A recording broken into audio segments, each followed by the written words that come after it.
Hello friends, welcome back to Tamil movie reviews. நான் உங்கள் தமிழ். இன்றைக்கி நம்ம அமெரிக்காவில் 2000 ஆண்டு வெளியான கிளாடியேட்டர் படத்தோட திரை விமர்சனம் பற்றி தான் பார்க்க போகிறோம்.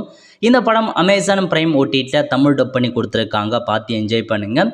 இது ஒரு வரலாற்று மிக்க படமாக எடுத்திருக்காங்க. அப்போ வருஷமே நல்லா இந்த படம் போச்சு. அது மட்டும் இல்லாமல் இந்த படம் ஒரு சில உண்மை கதையை தழுவி எடுத்ததாக அங்கேயும் நிறைய குற்றச்சாட்டுகள் அப்போயே அந்த நாட்டு மக்கள் வச்சுருந்தாங்க. இந்த படத்தோட திரை விமர்சனம் என்ன அப்படின்னு பார்த்தீங்கன்னா, ரோமன் அப்படின்ற ஒரு கண்ட்ரி இருக்குது. அந்த கண்ட்ரி பார்த்தா பல ஆண்டு காலமாக இன்னொரு கண்ட்ரி மேலே பார்த்தா போர் தொடுத்துட்டே இருக்காங்க. ரெண்டு பேருக்குள்ள சண்டை இருந்துகிட்டே இருக்குது. அந்த வகையில் ரோமன் நாட்டு தளபதி, அது போர் தளபதினு சொல்லுவாங்க, நம்ம ஹீரோ அவர் தான்.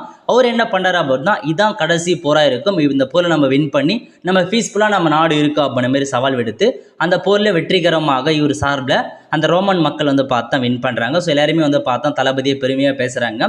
சில முக்கியமான இன்ஃபர்மேஷன், ரோமன் நாட்டுக்கு ஒரு அரசர் இருக்கார். அந்த அரசரும் பார்த்தீங்கன்னா நம்ம தளபதி மேலே ரொம்ப இம்ப்ரெஸ் ஆகி அவர் ரொம்ப பிடிச்சி போகுது. பட் இருந்தாலும் முக்கியமான இன்ஃபர்மேஷன், நம்ம தலைவர் இருக்காங்க பாருங்கள், ரோமன் நாட்டு அரசன், அவனுக்கு ஒரு பையன் இருக்கார். அந்த பையனுக்கு பார்த்தீங்கன்னா ரோமன் நாட்டு தலைவராகணும் அப்படின்னு ஆசை இருக்குது. ஏன்னா அவங்க அப்பா இறந்ததுக்கப்புறம் இவர் தான் தலைவர் ஆக போகிறோம் அப்படின்றது அவருக்கு தெரிய வருது. இருந்தாலும் நம்ம நாட்டு அரசருக்கு என்ன வருதுன்னா, நம்ம பையனுக்கு இன்னமும் அந்த அரசியல் தகுதியோ தலைவனாகிறதுக்கான தகுதியோ இல்லை. இவருக்கு என்ன ஆசைனா, நம்ம தளபதி இருக்காரு பாருங்க, ஹீரோ வின் பண்ணி கொடுத்தவர், அவரை பார்த்தா நீங்கள் நாட்டு மக்களாக நீ தான் தலைவராக வரணுன்ற மாரி அவர் சொல்கிறாரு. இது பார்த்தா ஹீரோவுக்கு விருப்பம் கிடையாது. அந்த சொல்லிட்டு போயிடுறாரு.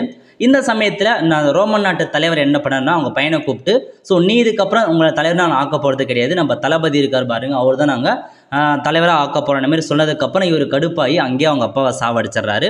அதுக்கப்புறம் அதாவது தலைவரோட அப்பா இறந்ததுக்கப்புறம் நம்ம பையன் இவர் தான் பார்த்தீங்கன்னா அதுக்கப்புறம் அந்த நாட்டை ஆட்சி செய்கிறாரு.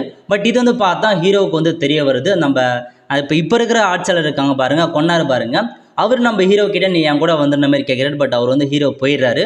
போனதுக்கப்புறம் இவங்க என்ன பண்ணிட்டாங்கன்னா, நம்ம ஹீரோடைய பசங்க பிள்ளைங்க எல்லாருமே பார்த்தா சாவடிச்சு போட்டு இவரையும் வேறு நாட்டுக்கு கடத்திட்டு போயிடுறாங்க. ஸோ இப்போ இதுக்கப்புறம் நம்ம ஹீரோ பார்த்தா அந்த நாட்டு அரசரை அழிச்சாரா, அந்த நாட்டு மக்களை காப்பாற்றினாரா, ஸோ இதான் மொத்த ஸ்டோரியாக கொண்டு போயிருக்காங்க. ஸோ இந்த படம் இப்போ நீங்கள் பார்த்தாலும் அந்தளவுக்கு பிரம்மாண்டமாக எடுத்திருக்காங்க. இப்போ பார்த்தீங்கன்னாலும் அப்போ 2000 வருஷத்தில் எந்த அளவுக்கு இந்த படம் பிரம்மாண்டமாக இருக்குன்னு நினச்சி பார்த்துக்கோங்க.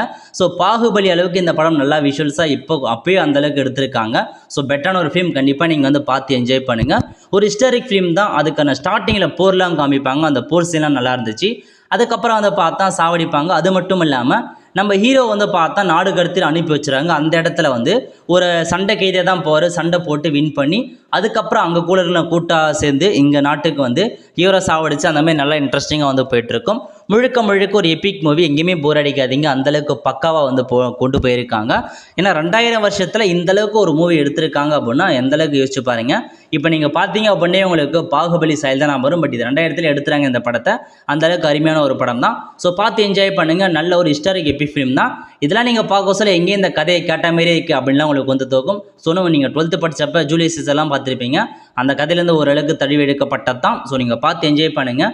நல்ல ஒரு கதைக்களம். இப்போதைக்கு பார்த்தா 2 ரிலீஸ் பண்ண போகிறாங்க. ஸோ இதான் உங்களுக்கான இன்ஃபர்மேஷன். ஓகே, ஸோ கண்டிப்பாக இந்த படம் பிடிச்சவங்க லைக் பண்ணுங்கள். அது மட்டும் அல்ல, அடுத்த ஒரு நல்ல மூவி அப்டேட் சந்திப்போம். நன்றி, வணக்கம்.